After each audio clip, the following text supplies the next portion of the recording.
Simptomi menopauze nastaju kao posljedica naglog pada estrogena i prvi problem koji se javlja su neredovni ciklusi, dok pad nivoa progesterona dovodi do produženih i bolnih menstruacija u perimenopauzi. Prvi simptom je umor, iscrpljenost, prisutan kod oko 90% žena, zatim poremećaji spavanja, nesanica u oko 70% slučajeva, psihičke tegobe najčešće u vidu depresije pojavljuju se kod više od polovine žena u menopauzi.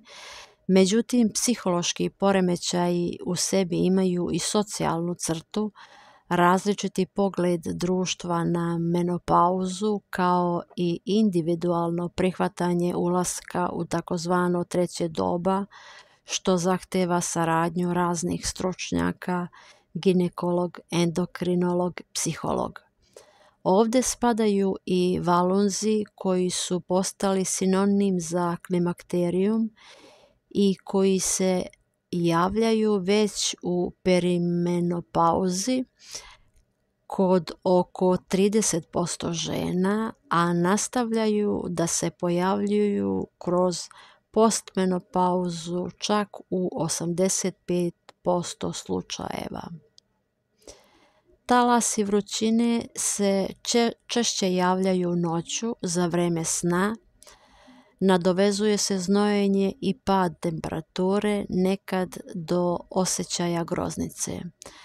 Dolazi do dobijanja na kilaži već u perimenopauzi i neprestano se povećava zbog poremećaja hormona, što uz manjak vežbanja, nezdravu ishranu, nedovoljno sna može značajno doprinijeti povećanju telesne težine. Samo opadanje reproduktivne funkcije žene sa sobom nosi i smanjenje libida. Smanjenjem nivoa estrogena smanjuje se elastičnost i volumen zidova vagine. Lubrikacija je sve slabija zbog opadanja funkcija žlijezda, što sve zajedno dovodi do suvoće vagine i atrofije. Vaginalna suvoća je najčešći genitalni problem na koje se žene u menopauzi žale, jer ona dovodi do pojave bola prilikom polnih odnosa, kao i nelagodnosti ili iritacije nakon odnosa. Dolazi do promjene pH vaginalne sredine i poremećaja normalne flore vagine, pri čemu su učestalije vaginalne infekcije. Menopauza predstavlja značajan faktor rizika za pojavu osteoporoze, dolazi do gubitka mineralne mase kostiju, one postaju krte i mogući su prelomi koji teško zarastaju i mogu dovesti do smanjene pokretljivosti i hroničnih bolova na mjestu preloma.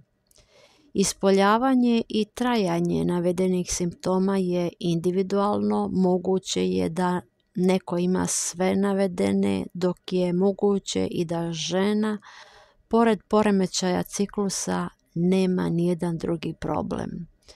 Zato je potrebno svakoj ženi pristupiti pojedinačno i naći način kako prvo navesti žene da pričaju o svojim osjećanjima i simptomima menopauze, a onda pronaći način kako omogućiti što kvalitetniji život.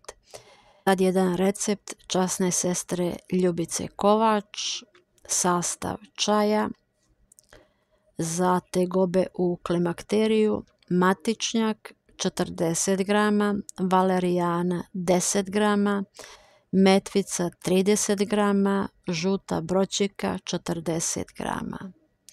Biljke iseckati i izmešati. Na 1 litar uzavrele vode staviti 1 ravnu kašiku čaja i kuvati 3 minute.